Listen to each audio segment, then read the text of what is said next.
In other words, we are living in an age where it is becoming clear that the capitalist economy is not perfect.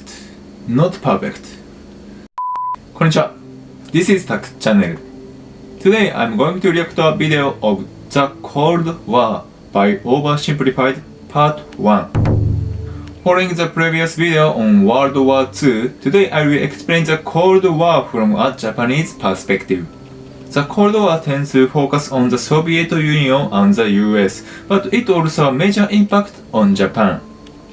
For example, the Korean War, Taiwan independence, and territorial dispute with Russia are still issues in Japan society today. I'll explain in detail as a Japanese, so please watch until the end. Let's get started. The year is 1917. Fighting rages on the Eastern Front of the First World War. Both Germany and Russia are on the brink of collapse. Soldier, I need you to bring me this man. Got it. Found him, sir. What? No, not Lenin. Lenin, the Russian communist. What? Why would I need a beetle? Lenin, the Russian communist. He was exiled to Switzerland. You know what? I'll do it myself.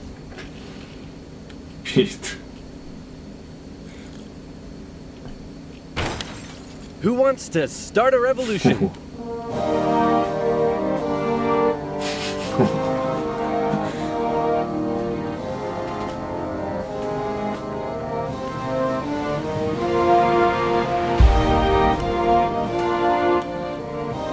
The Germans put Lenin on a train and sent him all the way back to Russia, hoping he and his mates would create an internal crisis. And create an internal crisis they did. The government was overthrown, and Lenin was in charge. He immediately pulled out of the First World War, made the country communist, started a 3-year-long civil war, got shot, broke the economy, caused a famine, and then he died. On his deathbed he said, "Hey man, tell whoever's in charge of giving people jobs not to let that jerk Stalin become the next leader. By the way, who did I put in charge of giving people jobs? That would be Stalin, sir." Stalin was a rising force in the Communist Party. He still had some opponents, but conveniently, all of them were arrested or disappeared. So that was lucky. And so Stalin took over. He implemented his 5-year plans, which transformed the country from an agriculture-based economy to an industrial one. And like Lenin before him, he reigned with terror. Anyone who dared criticize or oppose him would either be killed or left to rot in the horrendous Soviet work camps. Then a short man with a silly mustache tried to take over the world, punched the Russians all the way to Moscow, and then the Russians, with some help from their faithful ally, the Winter, punched them all the way back to Berlin. At this point, the northern territories issues with Russia. Even today, Japan and Russia are at odds over the island above Hokkaido. Looking back in history, the Ainu people originally lived in this island. In the late 70s, both Japan and Russia had trading relations with these Ainu people, and the influence of both Japan and Russia strengthened and weakened from time to time. Then, in 1875, Japan and Russia concluded the Treaty of Exchange between the Chishima Island and Karafuto Island, which established Karafuto Island was Russian, and Chishima Island was Japanese territory. What was important here was that this border decision was not made through war, but through peaceful discussion. Originally, when it comes to Japan's historical territory, it was said to be the entire Chishima Island. But after the war ended in 1945 with Japan's acceptance of Potsdam Declaration, Soviet troops marched into this territory and unjustified occupied it. In 1991, the Soviet Union collapsed and a new Russian Federation was established, but negotiations over the territory are still ongoing with the new government. Being allies, America, the UK, and the Soviet Union were good chums. They held a couple of conferences near the end of the war to decide what would happen next. Hey Stalin, after all your trials and tribulation, you must be pretty happy to be standing here in Berlin. Tsar Alexander made it all the way to Paris. Just give me a second. Hey man, I think something's up with Stalin. I know, right? What should we do? Shall I tell him about the bomb?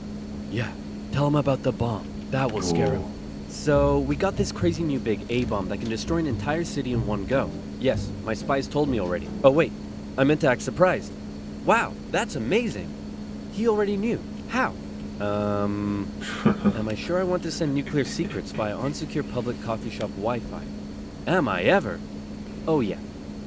Does the A stand for atomic or ass? Then America dropped their big A-bomb on Japan, and World War II officially came to an end. The US and Britain tried to talk to Stalin about the atomic bomb. It is generally believed that the US used the atomic bomb to end the war with Japan as soon as possible. However, the conversation in this video shows the US also used the atomic bomb to show off the power of bomb to the Soviet Union. It is also said that the US knew that Japan would surrender the war before the bomb was dropped. In other words, it is said that many Japanese were sacrificed because the US wanted to take control of the world after World War II.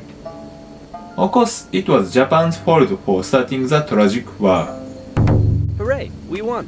Okay, so now it's time to establish the new world order. Stalin, you're in charge of Eastern Europe. Now, we want you to let them all hold elections. Oh yes, of course, elections. And these elections will be free and fair, right? Oh yes, certainly, free and fair.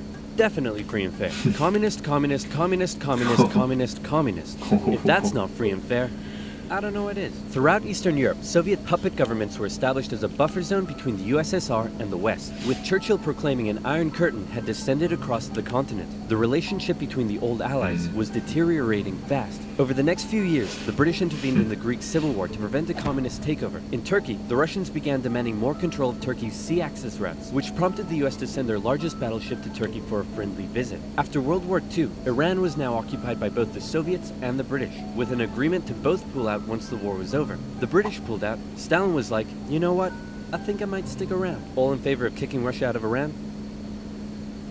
You want to know something? You guys suck. Pressure from the UN forced the Soviets to leave, and with the establishment of NATO, the Soviets had no doubt that the West was out to encircle and destroy them. And America announced the Truman Doctrine, in which they basically said, those guys are not cool, cannot be trusted, and we will do everything we can to prevent the spread of communism around the world. Many viewed this moment as the official declaration of the Cold War. Back in Europe, everyone was living in a post-apocalyptic void brought on by the Second World War. Cities reduced to rubble, not enough food. It was terrible. This is great. The more they suffer, the more likely it is they'll turn to communism. Dude, you're really messed up. What's wrong with you? My father used to punish me severely. America realized what was going on and quickly made a move. Under the Marshall Plan, they sent $12 billion to Western Europe for its economic recovery. The countries of Stalin's Eastern Bloc looked on with envy. The Marshall Plan. The Marshall Plan is a European Economic Reconstruction Assistance Plan announced by Secretary of State Marshall of the Truman administration. The plan aimed to stabilize the economy and prevent the penetration of communist forces by providing the US with large-scale assistance for the post-war reconstruction of European countries. This was to counter the threat of communism. In the burnt-out post-war area, the market economy of capitalism is much more efficient in terms of productivity than the planned economy of communism. This is known as the Kuznets curve, which shows that growth in the market economy can greatly contribute to increasing the wealth of country up to a certain scale. However, this theory has been overturned in modern times. Therefore, the Eastern European countries that joined the Soviet Union at the time were not able to grow their economies and their GDP remained small. Therefore, at the time, the capitalist economy was said to be justified. Hey Czechoslovakia, you want to come get some economic aid? Yeah, but I have to check with my mom first. Sorry, America, I can't come. This was a full-on economic battle raging between capitalism and communism in Europe. If the Western nations developed faster and better than the East, that would be a defeat for Stalin. So he set up his own rival economic recovery plan, which he called Comecon, and he also set up Common Form, which gave him more political control over the Eastern Bloc. But nowhere did this economic battle rage harder than in the city of Berlin. Caught over 100 miles behind Soviet lines, the city had been divided up between the Allies, and the western segments were still under Western control. East Berliners could travel freely to West Berlin, see the economic prosperity and think, maybe this communism thing ain't so great after all. I'm gonna have fun tonight. You're home late. Oh, Stalin. I was just out with my friends. Friends? You stink of capitalism! You're out engaging in imperialist debauchery again! I swear, Ivan, I can't keep doing this. Stalin wanted the West out, So he said, hey, guess what? I'm blockading all of your supply routes to West Berlin. What are you going to do about it? I suppose we'll just fly the supplies in.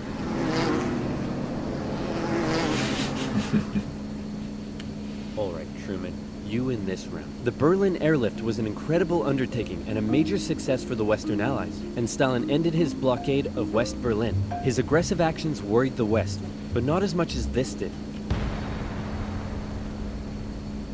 The Soviet Union had developed their very own atomic bomb. The USA no longer had a nuclear monopoly. The world now knew that if a major war broke out between the two superpowers, it would be more destructive than anyone could imagine. So it was comforting when Stalin came out and said that war between the Soviet Union and the West was unlikely. Oh, wait, inevitable. He said it was inevitable. Hey, you know who I haven't checked in on in a while? My good friend China. Whoa, what happened to you? What happened to them was a full-blown civil war that had been going on since 1927. The People's Liberation Army, under the leadership of Mao Zedong, successfully defeated the Republic of China, who fled to Taiwan. The now... Do we recognize Taiwan as a country? Currently, there are only 15 countries scattered throughout Latin America and the South Pacific that recognize Taiwan as a country and have diplomatic relations with it. In 2016, there were 22 countries, but under Chinese pressure, they have severed ties one after another and established diplomatic relations with China. It is often said that Japan and Taiwan are close friends. In fact, at the time of the Great East Japan earthquake in 2011, Taiwan supported Japan with over 20 billion yen in donation and other support. Everyone in Japan knows this, and all Japanese people love Taiwan. However, politically, while Japan recognized China when it normalized diplomatic relations in 1972, it severed diplomatic relations with Taiwan. From that time on, Taiwan was no longer a country for Japan. Therefore, when talking about politics to Chinese people, it is always a problem if you talk about recognizing Taiwan as a country. It's a secret.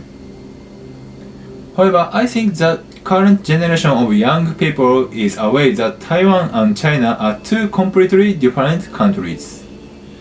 This is also the case in Japan. Communist China and the Soviet Union signed a mutual defense treaty. This was terrible news for the West. But wait, there's more. After the Second World War, Korea was divided along the 38th parallel. In the north, the Soviets set up a communist regime. In the south, America set up an anti-communist regime. Both were led by very sweet-looking old men, but don't let that deceive you. They were both ruthless dictators, and both dreamed of reuniting Korea under their own regime. Now that he had the bomb, Stalin was feeling a little more cocky, and he finally gave Kim permission to attack. The North launched a surprise invasion of the South on June 25, 1950. With Soviet aid, the North Koreans steamrolled through, taking Seoul in just 3 days and replacing one ruthless dictator with another. The UN were freaking out and quickly created an emergency force made up of troops from 16 countries to defend the South.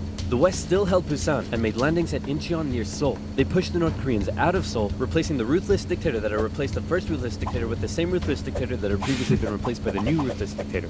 And the West then continued all the way up the Korean peninsula. At this point, China was getting worried that the UN may just keep going. The US had sent this guy to lead the operation. After winning the Pacific theater of World War II, General Douglas MacArthur's head was big, and his balls were bigger. He reassured President Truman that there was absolutely no way at all that the Chinese would ever get involved. Meanwhile, 500,000 Chinese troops were crossing into Korea. Nuke 'em. No.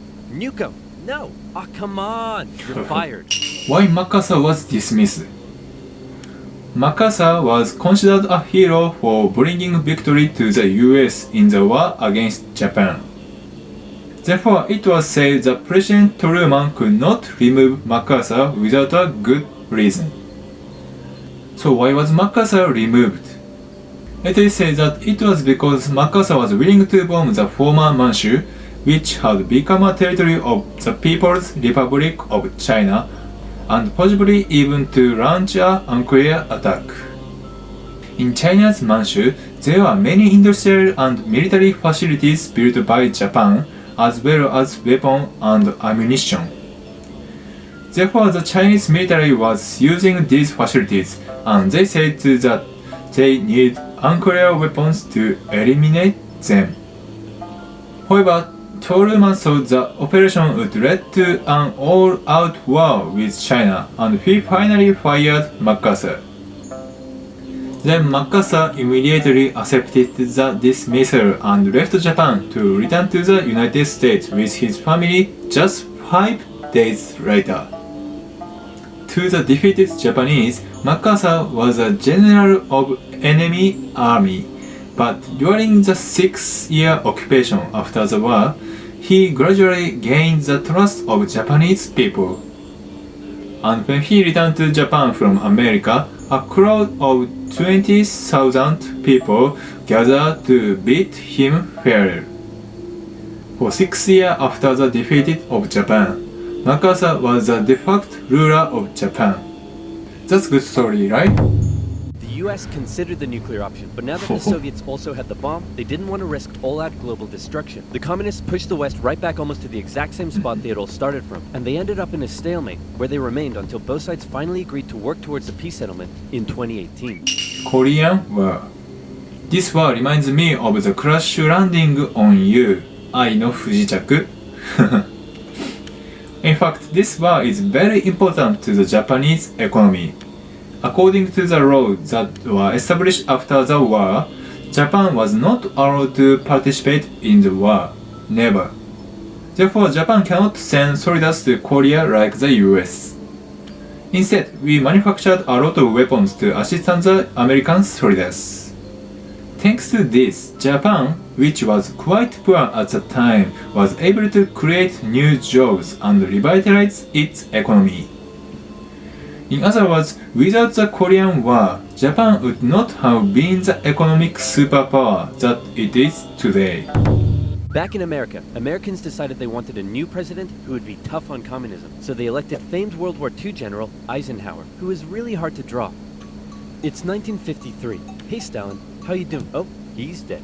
He had a cerebral hemorrhage and his reign of terror kinda came back to bite him in the ass, because he had imprisoned all of his best doctors, and those that were left were too terrified to treat him. The new leader, Nikita Khrushchev, called a meeting and said, "Hey guys, you know how Stalin was imprisoning and murdering us all for doing basically nothing? Yeah, he was kind of a jerk.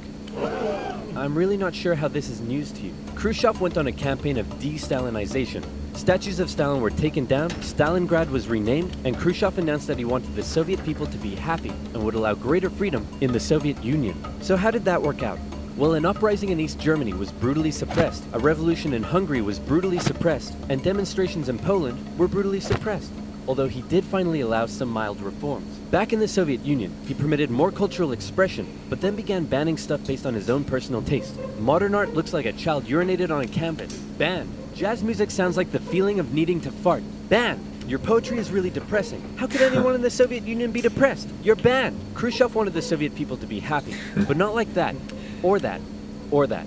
Young people began enjoying abhorrent Western pop culture. Son, remove that disgusting imperialist apparel at once. Shut up, Dad. You can't tell me what to do. Well, would you look at that? Turns out he can tell me what to do. The West had initially liked the cut of Khrushchev's jib, but world events soon soured relations even more. The two sides were spying on each other a whole lot throughout the Cold War. The KGB had spies and informants in nearly every aspect of Western life and government, so much so that whenever the US tried to send spies into the Soviet Union, the KGB were usually ready to arrest them on the spot. Members of the Manhattan Project aided the Soviet Union in acquiring the bomb. Some American officials believed they were on the wrong side. I'll sell you 3 secrets for $5 million. Okay. Go ahead. The Allies are digging a tunnel under East Berlin to tap your communications. There's an American agent living at this address in Moscow, and sometimes, when I'm home alone, I like to put on my wife's dresses, sit in the corner, and cry for hours. Very interesting. In America, fear took hold during the Red Scare and the MacArthur trials. American values imploded as fear of communism collided with freedom of thought and expression, and communist kind of became a buzzword thrown around to describe anything people didn't like. Hollywood? Communist. Your next door neighbor's dog? Communist. When the grocery store cashier asks if you need a bag when you clearly can't carry 10 tubs of baconaise in your hands, communist. But one area in particular... On capitalism and communism. It is true that the post-war economy reflected the capitalist economy in the Western countries. In Japan, there were many communists after the war, but they were suppressed by the MacArthur and chose the capitalist economy. As a result, Japan was able to grow as an economy powerhouse in the world, as seen in the Japanese car. However, as the entire 21st century, the Japanese economy has been deteriorating. The salaries of Japanese people today are lower than the salary of 20 years ago. Not only in Japan, but also in the US, Europe, and other countries, economic growth has reached an impasse. In other words, we are living in an age where it is becoming clear that the capitalist economy is not perfect. Japan, in particular, is the first country in the world to have declining birth rate and aging population, which means that the economy will become increasingly stagnant in the future.